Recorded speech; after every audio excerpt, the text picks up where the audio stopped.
Family card পেয়েছেন আপনি? জি। আচ্ছা আচ্ছা, আপনার এখানে মোট কতজন পেয়েছে? 617 জন। 617 জন। আচ্ছা আচ্ছা, তো এই ফ্যামিলি কার্ড আপনি গত 2 মাস ধরে পাচ্ছেন? হ্যাঁ, মে জুন। মে জুন পেয়েছেন। হ্যাঁ। তো এই ফ্যামিলি কার্ড আপনার কোনো উপকারে লেগেছে? অবশ্যই, আলহামদুলিল্লাহ অনেক কি উপকার। সুবিধা, ফ্যামিলি কার্ডটা পাওয়ার পরে আপনার কি সুবিধা হয়েছে? মাননীয় প্রধানমন্ত্রী, আমি পারুল আক্তার, শরিকাল ইউনিয়নের 5 নং ওয়ার্ডের নাগরিক। স্যার, মাননীয় প্রধানমন্ত্রী, আপনি আমাকে একটা ফ্যামিলি কার্ড দিয়েছেন।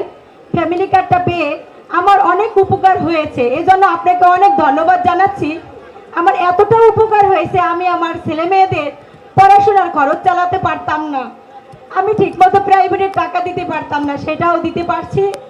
পাশাপাশি তারা অসুস্থ হলে তাদের ওষুধপত্রও দিতে পারছি।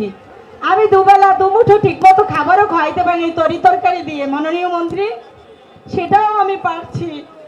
আপনি আমাদের ভোটের আগে একটা কথা বলছিলেন যে অসহায় আমাদের নারীদের পাশে আপনি দাঁড়িয়েছেন, যে বলছেন ফ্যামিলি কার্ড দেবেন। সেটা ভোট দেওয়ার পরে, ভোটে যে দিছি সেই কালি শুকানোর আগেই সেইটা আমরা ফ্যামিলি কার্ডটা পাইছি।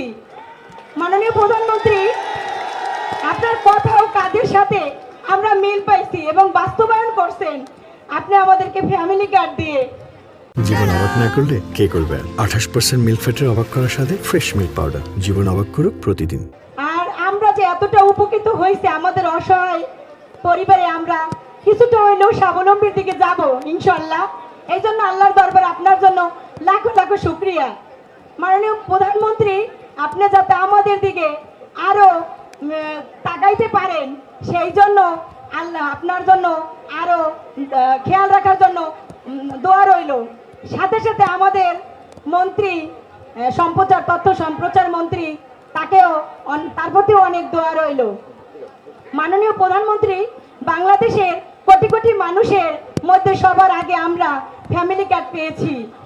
ফ্যামিলি কার্ড পেয়ে আমরা সৌভাগ্যবান, সেজন্য আপনার কাছে অনেক কৃতজ্ঞতা। আর আপনি সবার দিকেই খেয়াল রাখবেন। ফ্যামিলি কার্ড পেয়ে আমরা অনেক খুশি। আর পাশাপাশি উন্নয়নের দিকেও আপনি বাঙ্গা থেকে রাস্তার দিকে উন্নয়ন, 6 লাইন রাস্তার দিকেও আপনি একটু খেয়াল রাখবেন।